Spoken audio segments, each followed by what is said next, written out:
Hello दोस्तों, मैं सौरभ आप सभी का स्वागत करते हूँ अपने यूट्यूब चैनल आरआरबी माहौल पे।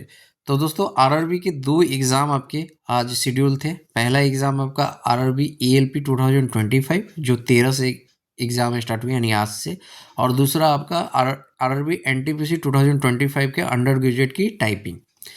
तो इस वीडियो में हम बात करने वाले हैं आरआरबी एएलपी की 13 फरवरी की फर्स्ट शिफ्ट की एग्ज़ाम रिव्यू के बारे में कि कैसा पेपर पूछा गया। और जो बच्चे एएलपी का एग्ज़ाम देकर आए हैं उनको पता है कि एग्ज़ाम में पैटर्न फॉलो नहीं हुआ है। कैसे एग्ज़ाम में पैटर्न फॉलो नहीं हुआ है? बहुत सारे बच्चों के साथ ये चीज़ें गलत है, क्योंकि ये अगर आप एग्ज़ाम के पैटर्न को फॉलो नहीं करते हो तो ये बहुत सारे कैंडिडेट को अफेक्ट करता है और वो सिलेक्शन से बहुत दूर हो जाते हैं। ठीक है, सारी चीज़ें जो है इस वीडियो में बात करेंगे डिटेल में। क्या आया था, कैसे आया था और क्या फॉलो नहीं हुआ, ये सारी चीज़ें आपको इस वीडियो में डिस्कस करेंगे। अगर आप चैनल पे पहली बार होगे तो चैनल को जरूर सब्सक्राइब करना। टेलीग्राम से नहीं जुड़े तो लिंक आपको डिस्क्रिप्शन में जुड़ जाना। वीडियो अच्छी लगे लाइक शेयर हाइप जरूर करना।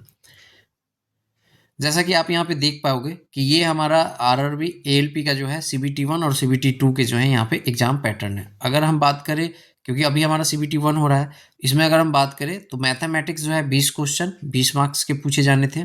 जनरल इंटेलिजेंस एंड रीजनिंग आपके 25 क्वेश्चन 25 मार्क्स के।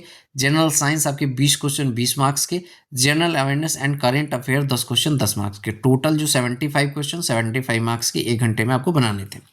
अब यहाँ पे देखो बच्चे के साथ क्या गड़बड़ हुआ है।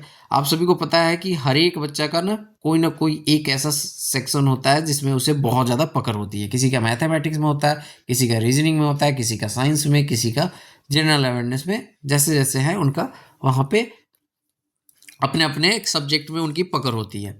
अब देखो जो बच्चा मैथ्स में वीक है वो देख रहा है कि चलो 20 क्वेश्चन मैथ्स में आएंगे, इसमें मैं अगर एवरेज अटेम्प्ट भी करता हूँ, 15 क्वेश्चन भी यहाँ पे अटेम्प्ट करता हूँ तो मेरे जनरल साइंस में अच्छे स्कोर आते हैं, मेरा ये मजबूत है, मैं इसमें 20 में 20 अटेम्प्ट कर लूँगा। ठीक है, तो वो ऐसे कॉम्बिनेशन करके वो अपने एग्ज़ाम को क्लियर करने की सोचता है। लेकिन जब आप एग्ज़ाम में जाओगे और एग्ज़ाम जब शुरू होगा और उसमें आपको पता चलेगा कि जो जनरल अवेयरनेस है ये 20 क्वेश्चन एक्चुअल में पूछे नहीं जा रहे हैं, यहाँ पे आपके 5 से 8 क्वेश्चन पूछे जा रहे हैं। तो आप पहले ही एक तो आपने यहाँ पर जो 5 क्वेश्चन छोड़े थे, क्योंकि आपका ये सेक्शन मजबूत नहीं है, तो ये वाला तो 5 है ही, प्लस आपके यहाँ पे 15 और ऐड हो जाएंगे, 15 से 12, तो लगभग आप 20 क्वेश्चनों के यहाँ पर लॉस में चले जाओगे। और आप बताओ 75 में 20 क्वेश्चन पे लॉस पे चले जाओगे तो इसका मतलब ये है कि आप सिलेक्शन से बहुत दूर हो जाओगे। ठीक है, क्योंकि कंपटीशन एक तो इतना हाई है। लास्ट ईयर तो वैकेंसीज भी थी, इस बार तो इतनी वैकेंसीज भी नहीं है।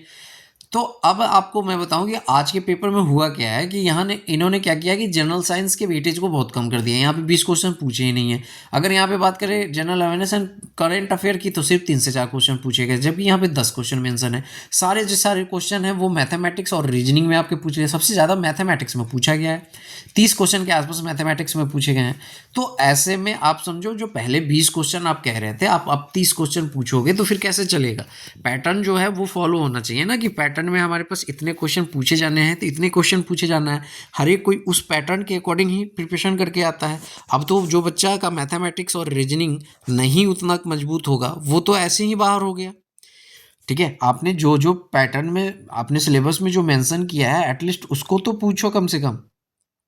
हाँ, जनरल साइंस में ये ठीक है, जनरल साइंस में है कि बहुत सारे टॉपिक्स हैं तो आप किसी भी टॉपिक से मैक्सिमम क्वेश्चन पूछ सकते हो क्योंकि वो सिलेबस में है। लेकिन ऐसा नहीं है कि जनरल साइंस के इतने क्वेश्चन पूछने तो उसके बदले आप मैथमेटिक्स पूछ लो, उसके बदले आप रीजनिंग पूछ लो। ऐसा नहीं है, आपको जितना आपने पैटर्न में दिया है आपको उतना ही पूछना पड़ेगा। तो ये कैसे हुआ है आज की एग्जाम में पता नहीं कैसे क्वेश्चन सेट किए गए हैं कि आपका यहाँ पे जो क्वेश्चन है ना हर एक सब्जेक्ट का वो वेटेज में पूछा ही नहीं गया है, जिसके कारण बच्चे जो हैं अफेक्टेड हो चुके हैं। और ऐसा ही अगर ये चीज़ें रही तो डेफिनेटली वो ऑलरेडी बाहर हो जाएंगे। सिलेक्शन कौन ले जाएगा? मैथमेटिक्स और रीजनिंग वाला, क्योंकि इसके ज़्यादा क्वेश्चन पूछ लिए गए हैं। तो यहाँ से आप समझो कि सबसे ज़्यादा लोग जो है इस सब्जेक्ट से सिलेक्ट हो जाएंगे इस वाली शिफ्ट में। मैं आपको बताऊँ, मैंने लास्ट ईयर जब एएलपी का एग्ज़ाम दिया था तो मेरे भी सिलेक्शन किस लिए हुए थे? इस जनरल साइंस के वजह से, क्योंकि जनरल साइंस, मैं साइंस बैकग्राउंड से हूँ तो जनरल साइंस मेरा सही है तो इसके कारण मेरा सिलेक्शन हो गया था। अब आप बताओ यहाँ पे इसके वेटेज अगर कम कर दिए जाएंगे तो कैसे सिलेक्ट हो पाएगा आदमी? वो तो क्लियर ही नहीं कर पाएगा। तो वेटेज को पूरा पूछना चाहिए। आपने जितने क्वेश्चन मेंशन कर रखे हैं पूरे पूछने चाहिए आपको। आपने किस बेसिस पे इसके वेटेज को कम कर दिया, इसके वेटेज को कम कर दिया, इसको ज़्यादा पूछ दिया, तो ये टोटली जो है अनफेयर हुआ है, ठीक है, क्योंकि आपने सिलेबस मेंशन कर रखा है कि मैथमेटिक्स इतने आएगा, मार्क्स का आएगा, रीजनिंग इतने मार्क्स का आएगा, तो आपको वही फॉलो करना होगा। ऐसा नहीं कि आप मैथमेटिक्स को, क्योंकि आपने ऐसे ओवरऑल तो नहीं ना कहा है कि ओवरऑल में आपको 100 क्वेश्चन पूछे जाएंगे, 75 क्वेश्चन पूछे जाएंगे। हाँ, आप उस टाइम ऐसे कर सकते थे जिसमें आपका कोई भी फिक्स नहीं होता, जैसे कि सब्जेक्ट है ना ये, किसी में आप क्वेश्चन नंबर ऑफ क्वेश्चन कितने पूछे जाएंगे आपने ये मेंशन नहीं किया होता, तो आप कुछ भी पूछ सकते हो, किसी भी सब्जेक्ट से कितना भी क्वेश्चन डाल सकते हो, नो इशू। लेकिन जब आपने मेंशन कर दिया कि ये क्वेश्चन, ये चैप्टर से इतने, इस सब्जेक्ट से इतने क्वेश्चन आएंगे, इस सब्जेक्ट से इतने क्वेश्चन आएंगे, तो आपको वो प्रॉपर फॉलो करना पड़ेगा, ठीक है। तो ऐसे आपने ये सारी चीज़ें गलत की हैं और ये बिल्कुल भी गलत हुआ है। अब जैसे यहाँ पे आप CBT 2 की बात कर लो, यहाँ पे मैथमेटिक्स और आप देखो मैथमेटिक्स है, जनरल इंटेलिजेंस है और बेसिक साइंस। यहाँ पे क्या कहा गया है कि 100 क्वेश्चन है, तो इस 100 क्वेश्चन में ना आप कितने भी वेटेज का, मतलब कोई भी सेक्शन कितने भी क्वेश्चन पूछे जा सकते हैं। ऐसा फिक्स इसमें नहीं इन्होंने लिखा है कि हम मैथमेटिक्स का इतना क्वेश्चन पूछेंगे, जनरल इंटेलिजेंस का इतना पूछेंगे, बेसिक इंजीनियरिंग का इतना क्वेश्चन पूछेंगे, ठीक है। तो ऐसे इसमें कुछ भी नहीं है, बस यहाँ पे आप देखोगे तो यहाँ पे आपके जो है 100 क्वेश्चन दिए गए हैं, तो 100 क्वेश्चन आपको मिक्सअप आएंगे, ठीक है। रिलेवेंट ट्रेड है तो 75 मार्क्स आपके यहाँ पे पूछे जाएंगे। अब इसमें आप मैथमेटिक्स थोड़े ना पूछ लोगे, तो यही चीज़ें हैं कि रेलवे ने यहाँ पे ये गलत किया है। और जो ALP के बच्चे जो जिनका 13 सितंबर के 1 शिफ्ट में पेपर था, उनके साथ ये गलत हुआ है क्योंकि उनके पैटर्न फॉलो नहीं हुए हैं।